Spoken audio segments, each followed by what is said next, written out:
Stanley had to get back to Great Waterton. "I'll blow my whistle one last time," Stanley wished, and he whistled loud and long. This time, Thomas heard the whistle. "It's Stanley," he gasped. With his very last puff and his very last huff, Thomas blew his whistle as loud as he could. Stanley heard Thomas. Quickly, he reversed back to the branch line.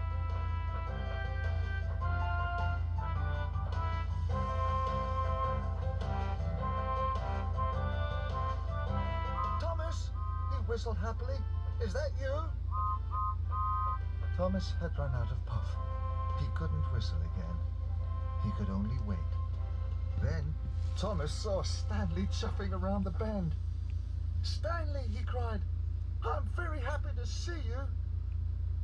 "Thomas," whistled Stanley, "where have you been? Did you run away?" "No," tooted Thomas sadly. "I was trying to be a really useful engine." Then Thomas told Stanley all about his adventure in the mine. Stanley was amazed. "Stanley," tooted Thomas, "I'm sorry that I was horrible to you. I was wrong, and I was silly to be cross that you were in charge. I want to be your friend." Stanley smiled.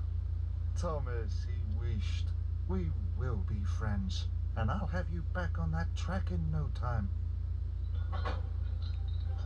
Soon, Stanley was hooked up to Thomas. Then Stanley huffed and puffed. Thomas was very heavy. There was a lot of water in his firebox. Stanley didn't give up.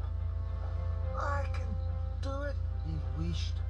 And with a mighty heave, Stanley pulled his friend back onto the track. "Hooray!" tooted Thomas.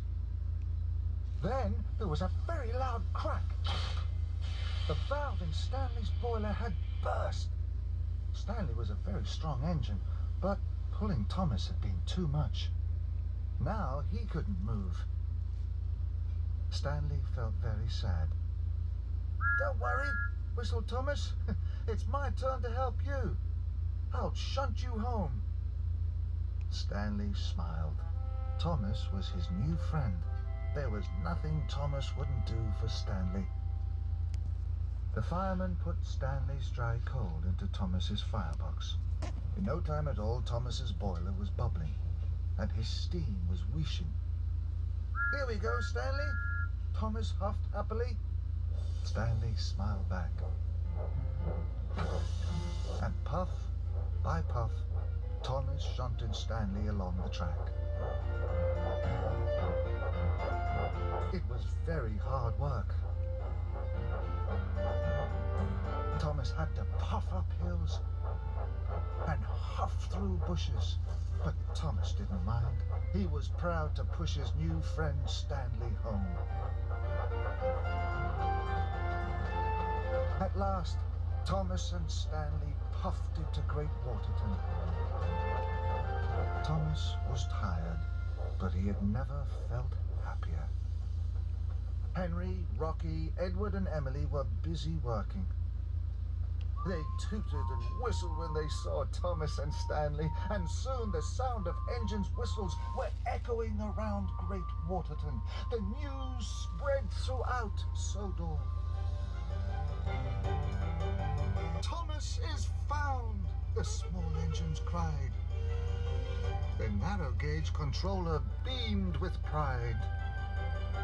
Terence told Harvey, and Harvey told Trevor, "Thomas is home. He's back forever." Bill told Ben, and Ben told Molly. They cheered and they whistled. They felt so jolly.